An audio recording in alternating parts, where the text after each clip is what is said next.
My name is Bobby Wolf. I want to thank you for watching this presentation. This presentation is a shout out to parents like myself who have young ones in school and they may be struggling to uh, enjoy their studies and connect with their education. A little bit about myself. I'm an IT professional and what you might call an avid gamer. I'm a husband of a California public school teacher. She's a 7-year veteran with a master's degree. Uh, we have two children, Eli, who is our 5-year-old son, and Emmeline, who is our 3-year-old daughter. And the reason for putting this presentation together is we have been spending a lot of hours debating why our son Eli is struggling uh, to connect with his educational program. He's a kindergartner in the same school that my wife teaches at, so she gets a lot of feedback from Eli's teacher, as well as the fact that Eli has been in a very advanced daycare program since he was 5 years old. So he should be more than capable, almost ahead of the ball game as far as starting his kindergarten program. He's a very bright child, learns very quickly, but nonetheless, he has been struggling in his first year of public school. And when we speak to Eli, one of his major complaints is that he just doesn't enjoy it. And it's come to a point where Jennifer and I dread working to get Eli to do his nightly homework that should take 5 to 10 minutes at maximum. Very simple. It takes almost an hour battle just to get him started. So we've done some talking with other parents and other professional teachers, and it seems to be a common problem, especially among young boys. There just seems to be a major disconnect with the children in terms of taking the information that they're learning and applying it to real life situations. Turns out there seems to be somewhat of an epidemic among the U.S. students. Uh, when you compare average test scores worldwide, the U.S. does not fare well. Uh, Asian countries such as China and cities like Shanghai and Singapore and uh, countries like South Korea, Hong Kong, these test scores are considerably higher than the average U.S. scores.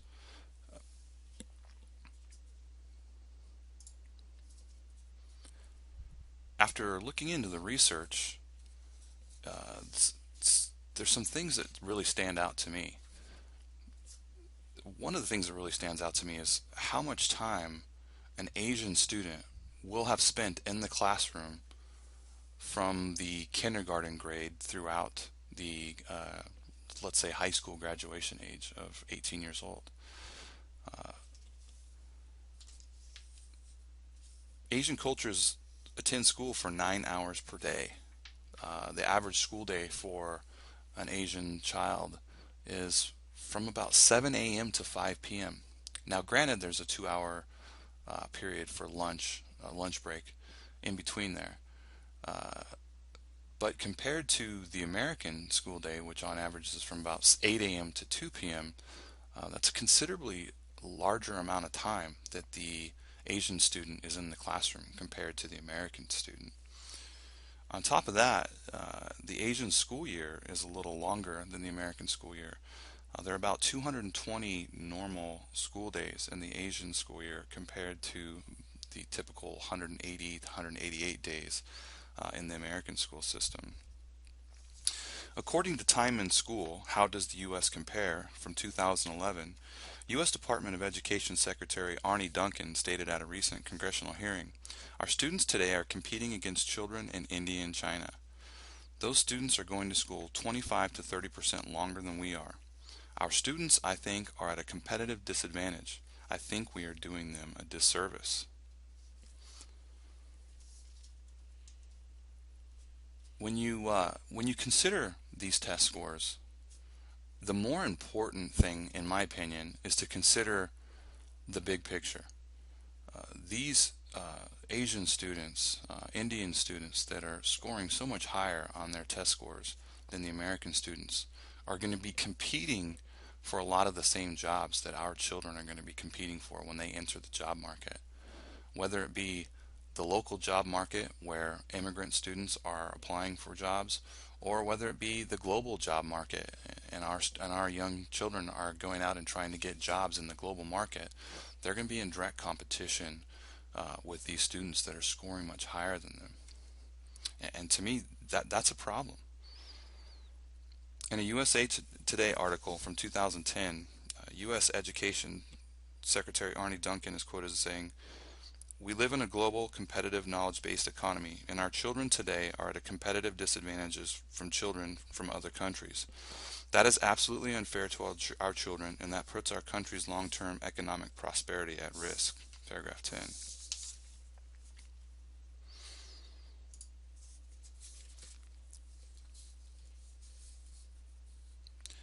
So what do we do as parents? We are setting up our students, our children, to fail in the job market. We're not making them ready to go out and compete. They're already behind the power curve. Parents have got to figure out a way to work harder to prepare their children for success.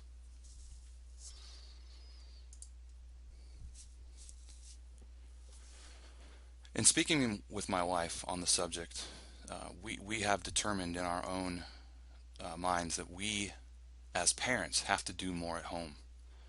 We can't count on the schools to provide our children with all of the education that is necessary. A great deal of that is going to be is to be put on ourselves in the way that we are uh, extending their education basically while they are at home.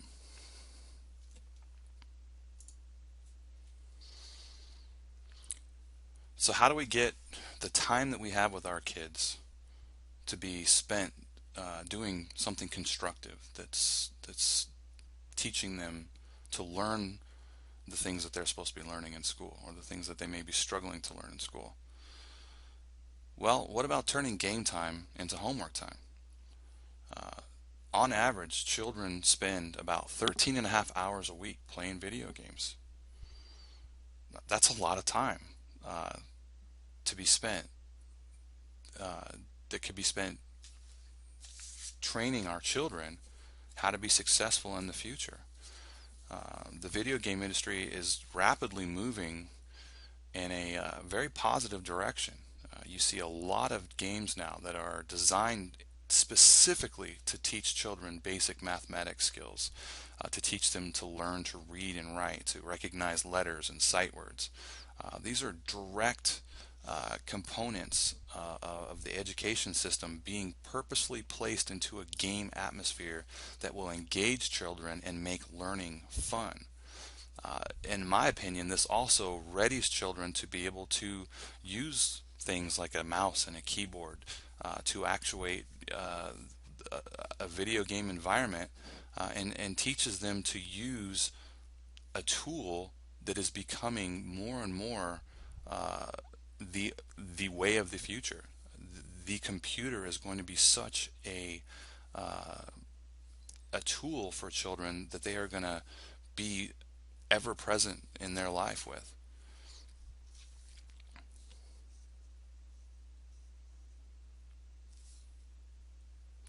So what we can do is we can try and take that video game time and to turn it into homework time. And it turns out many games might actually be better than homework, and that comes from WIT 2007. According to WIT, strategy-based games like Zoo Tycoon teach children to manage budgets, problem solve, and organize projects. There are also strategy-based games that teach children the consequences for in-game actions and encourage them to play their strategy based on desired outcomes. One of these examples would be a game called Civilization 5, where you build a civilization from scratch, from the ground up, and you interact with other computer generated civilizations, and the ways that you interact with those other civilizations drastically impact the rest of your game. Do you decide to invade Poland?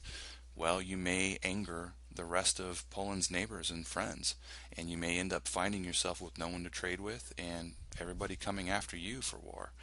Uh, so, video games can be an excellent tool for teaching anything from basic kindergarten level uh, letter and word recognition to complex problem solving techniques.